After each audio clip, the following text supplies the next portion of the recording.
और शुरुआत करते हैं और बताते हैं आपको विश्व की सबसे बड़ी तैरती सौर परियोजना की आज मध्य प्रदेश के खंडवा में शुरुआत होने जा रही है। इस कार्यक्रम में मुख्यमंत्री शिवराज सिंह चौहान शामिल हुए, जहां उन्होंने मध्य प्रदेश में सपना साकार हो रहा है। छोटे छोटे सौर प्लांट लगाने की तैयारी हो रही है।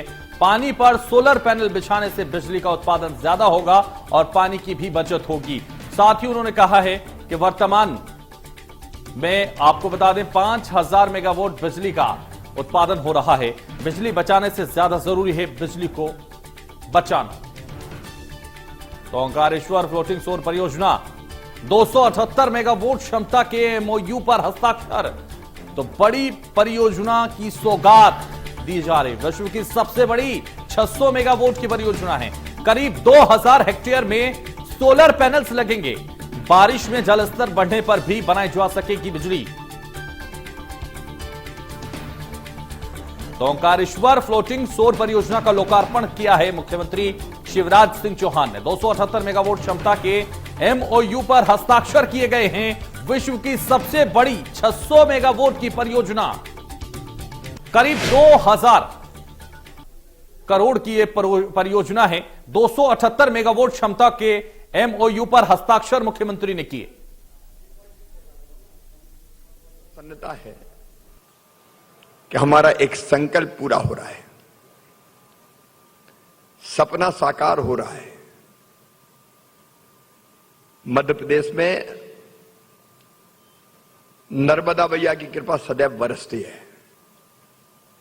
नर्मदा जी को रेवा जी भी कहते हैं और रीवा भी रेवई है।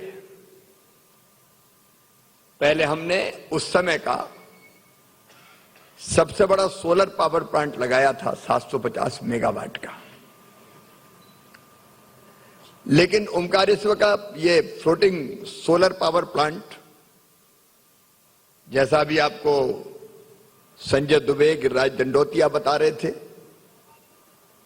अपने आप में अद्भुत है। ओंकारेश्वर बांध के पानी की सतह पर हम सोलर पैनल बिछाएंगे और उससे बिजली बनेगी। ऊर्जा के अक्षय भंडार सूरज के माध्यम से। अब अभी तक दुनिया में कुल 10 फ्लोटिंग सोलर पावर प्लांट है, लेकिन आज जिस सोलर पावर प्लांट के अनुबंध हस्ताक्षर समारोह हम कर रहे हैं, वो दुनिया का इस समय तक सबसे बड़ा फ्लोटिंग सोलर पावर प्लांट है। उसके हिसाब से जमीन पे हम जो सोलर पैनल बिछाते हैं, उसके मुकाबले पानी की सतह पर सोलर पैनल बिछाने पर बिजली का उत्पादन ज्यादा होता है।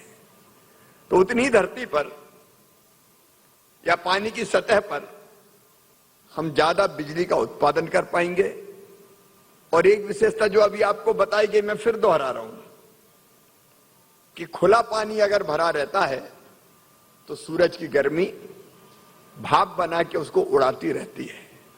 जब सोलर पैनल उसके ऊपर बिछ जाएंगे तो पानी भाप बन के नहीं उड़ेगा, बिजली बनेगी, पानी बचेगा।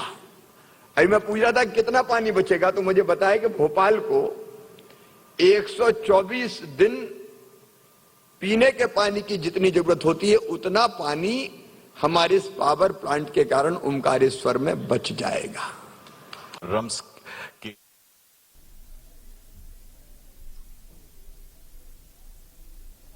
भोपाल से हमारे संवाददाता ब्रजेश जैन हमारे साथ इस वक्त जुड़ गए हैं ज्यादा जानकारी के साथ। ब्रजेश, जिस तरह से 278 मेगावाट क्षमता के एमओयू पर हस्ताक्षर कर दिए गए, ये बड़ी परियोजना, बड़ी सौगात मिलने जा रही है, क्या जानकारी इसको लेकर आपके पास? देखिए, भारत का ही नहीं बल्कि पूरी दुनिया का अब तक का सबसे बड़ा फ्लोटिंग सोलर पैनल होगा। और ये पूरा जो संयंत्र है हैदर, 600 मेगावाट की बिजली जो है वो हर साल उत्पादन करेगा। 272 मेगावाट के एमओयू अभी फर्स्ट फेज में साइन किए गए हैं। सेकंड फेज में कुछ और व्यापारियों, उद्योगपतियों को और एनर्जी सेक्टर में काम करने वाले कुछ लोगों को बुलाया जाएगा, उनसे भी सेकंड फेज के एमओयू साइन कराए जाएंगे।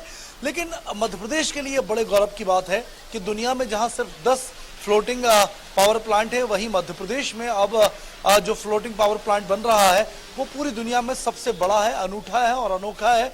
और यही वजह है कि पूरी तैयारी सरकार ने की हुई है। लगभग 2000 करोड़ की जो लागत आएगी वो सरकार लगाएगी। पीपीई मोड पे कुछ जो एमओयू साइन किए जा रहे हैं उनसे भी लागत लगवाई जाएगी। कुल मिलाकर मध्य प्रदेश में बिजली की खपत होगी, हर साल 600 मेगावाट की जो बचत है वो होगी और दूसरे राज्यों में भी मध्य प्रदेश इसके बाद बिजली सप्लाई करने वाला सबसे बड़ा राज्य बनकर उभरेगा।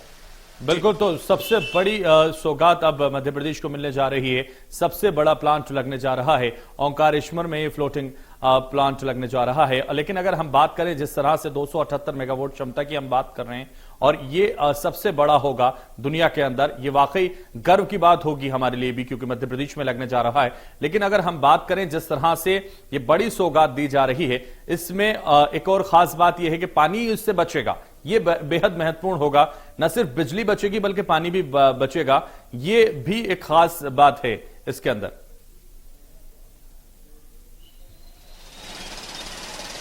बिल्कुल हैदर, देखिए जैसा अभी मुख्यमंत्री बता रहे थे कि लगभग 136 दिन पूरे भोपाल शहर के यानी 25 लाख की आबादी को पानी सप्लाई किया जाए। इतना पानी सिर्फ पैनल लगाने से बचेगा। पूरी की पूरी नदी है जो वो ढाक दी जाएगी। उसकी वजह से गर्मियों में जो भाप बनकर पानी उड़ता है वो वाष्पीकरण की प्रक्रिया रुक जाएगी और जिससे कि जो पर्यावरण है वो तो शुद्ध होगा ही, साथ ही जो पानी की बचत है वो भी हो सकेगी और ये एक और दृष्टि से पर्यटन का बड़ा केंद्र बनेगा। पहले से ही नर्मदा नदी पूरी की पूरी जहां से भी नर्मदा नदी निकली है, जहां घाट है और प्राकृतिक रमणीय सौंदर्य वातावरण है, वहां पर्यटक आते रहे हैं। पर्यटन की दृष्टि से भी अब ओमकारेश्वर की एक नई छवि बनेगी। ज्योतिर्लिंग की वजह से तो दर्शनार्थी आते ही हैं, लेकिन आम पर्यटक भी अब सोलर फ्लोटिंग प्लांट देखने के लिए जरूर आएंगे और इससे पर्यटन बढ़ेगा, पानी की बचत होगी, बिजली उत्पादन लगभग 12% ज्यादा होगा लागत के मुकाबले।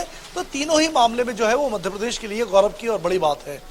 बिल्कुल गौरव की और गर्व की बात है और फख्र महसूस सभी करेंगे, क्योंकि जिस तरह से मुख्यमंत्री ने भी कहा है कि मध्य प्रदेश वासियों का सपना साकार होने जा रहा है और यह सपना ओंकारेश्वर फ्लोटिंग सौर परियोजना है।